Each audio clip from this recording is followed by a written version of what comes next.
Garai hartan Euskal Herrian, Euskal Herria, Euskal Herritarrak, batez ere hegoaldean, iparraldean ez nuen ezaguten, bate,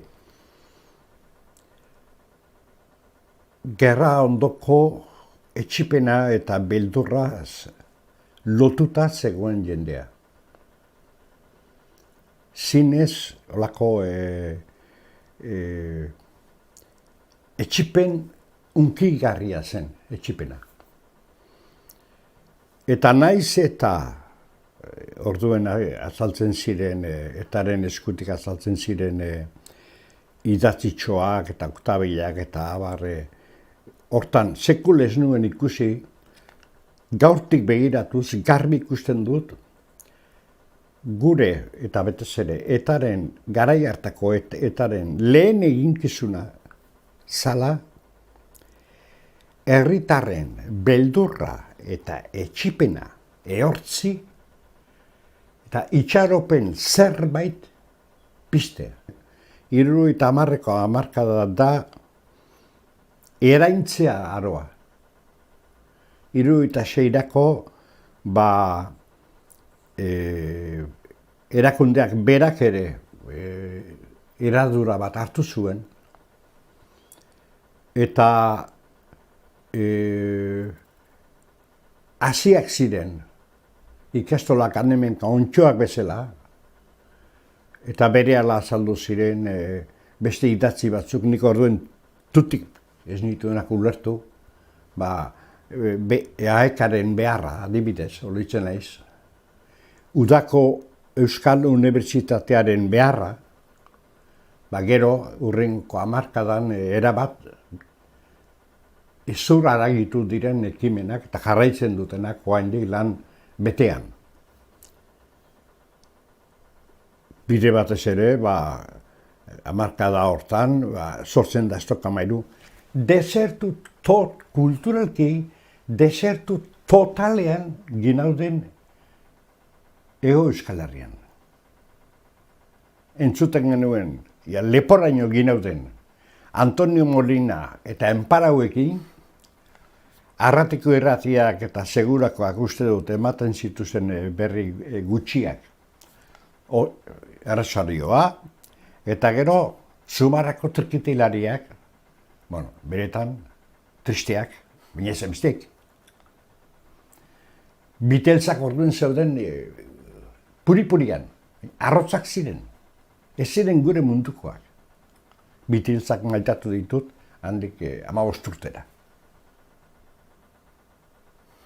Orduan hor sortzen da Estokamairu, iparraldeko Michel Elabegiri zenaren eskutik, bide batez ere, sortzen da Apaizen Mugimendua, Deriko Gogorre taldea, seminarioak 70erako erabat ustua zeuden, erabat.